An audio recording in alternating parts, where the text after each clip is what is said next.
The fabulously wealthy and powerful Khmer Empire, also known as the Angkor Empire, was based out of the territory which is now modern-day Cambodia. The Khmer, correctly pronounced Khmer, or Khmer in English, are an ancient people whose culture became heavily Indianized in the region's prehistory. The land they inhabited lay at the midpoint of the maritime trade route between India and China. Over the centuries of contact with Indian merchants, both Hinduism and Buddhism became widespread throughout the whole of Southeast Asia and largely, but not completely, replaced the earlier shamanistic practices there. While Hinduism became the dominant religion of mainland Southeast Asia's ruling class, Buddhism generally became more popular with the common people. Additionally, Indian culture and language combined with the Khmer society, which developed into a unique cultural amalgamation. The first major state in the region was Funan, which was likely a loose confederation of city-states. Very little is known about the Funan, other than a few surviving inscriptions and a handful of mentions in Chinese records. According to the Chinese, one of the Funan's vassals was Chenla, a Khmer state. They overthrew the Funan and established themselves at the head of a new confederation of city-states. The Chenla Empire was prone to infighting and broke up into two competing factions the Chinese called the Land and the Water Chenla. Some modern scholars believe this is an overgeneralization, and that the Chenla broke down into many more smaller factions that all competed and warred on each other. Whatever the case may be, the disunity among the Chenla, particularly the Water Chenla, made them easy prey. Pirates from the south took advantage of the situation and poured into the Mekong Delta, raiding, looting, and seizing control of cities. The two thalassocratic imperial powers of the south, the Shailendra dynasty of Java and the Srivijaya of Sumatra, both sought to impose their control over the Chenla. During this same period, it is believed the Cham people of the central south coast of what is now Vietnam also raided and occupied former Chenla territory. It was during this chaotic time that a minor lord began uniting the squabbling Khmer principalities under his authority. This enabled him to drive out all of the foreign invaders. In the year 802, he was proclaimed a god king, after an ancient Hindu ceremony was performed. Afterwards, all of the major and minor independent lords and chieftains fell in line and swore fealty to him. Although he was the first leader of a new empire, he took the name Jayavarman II. Jayavarman I had ruled more than a century beforehand, and was the last ruler of the unified Chenla Empire. The name Jayavarman harkened back to a more prosperous and powerful time, and the revival of past glory. Jayavarman II moved the capital city to a more defensible location in the north, further away from the open flatlands of the Mekong Delta. Jayavarman's successors expanded the kingdom to the north and west. They defeated and vassalized the predominantly Mon kingdoms of Lavo and Harapunchai after several campaigns. They also maintained hostile relations with the rapidly expanding Srivijayan Empire to their south. To combat the growing threat, the Khmer made an alliance with the Srivijayan's commercial competitor, the Chola dynasty of southern India. The Chola sent a massive fleet, which raided and plundered Srivijaya's major cities. After a peace treaty was negotiated, Srivijaya entered a long period of decline and infighting, which increased the Khmer Empire's commercial and political influence over the region. The Cham people of the Kingdom of Champa to the east were the empire's oldest foe, with whom they fought many wars, most of them being largely inconclusive. Usually Champa was victorious when they were invaded, and the Khmer were victorious when the Cham invaded them. There were a few exceptions when one side would plunder a major enemy city and carry off some loot, declaring victory afterwards, but little territory changed hands. In a rare example of the two cooperating, they collaborated with the Chinese Song Dynasty Empire to invade Dai Viet.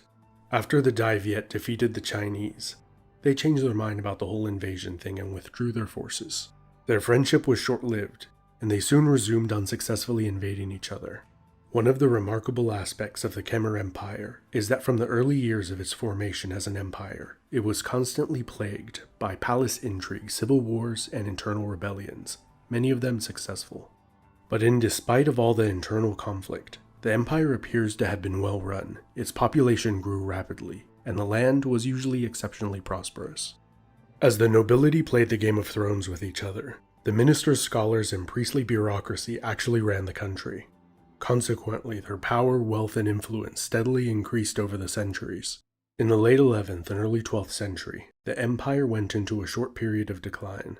As the nobility waged war on each other in the Cham as they liked to do, the western vassals stopped paying tribute. Surya Varman II got the nobility in line and reunited the empire. During his long reign, he launched multiple failed invasions of Dai Viet. He had successfully coerced the Champa into joining him on at least one of his invasions of Dai Viet. When they refused to join him on another invasion of Dai Viet, he invaded the Champa instead. And unlike the numerous invasions of his predecessors, this invasion was successful. He killed the Cham king, sacked the capital city, put his brother-in-law on the throne of Champa, and returned home to celebrate.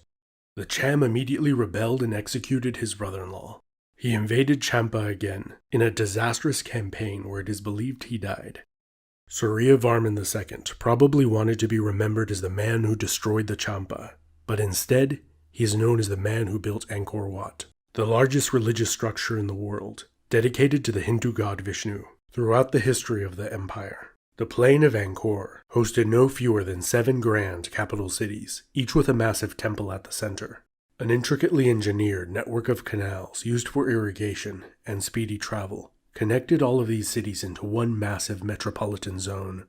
At its height, the combined super city is estimated to have had over 1 million inhabitants, making it the largest city in the world at the time.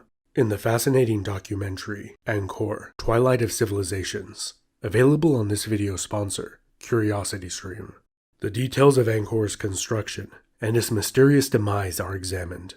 If you happen to be spending more time at home these days, a great way to invest your time is with CuriosityStream, a streaming service hosting thousands of documentaries and non-fiction titles covering a wide variety of topics. The annual plan, which is less than $20 for a whole year of unlimited access, is really good value.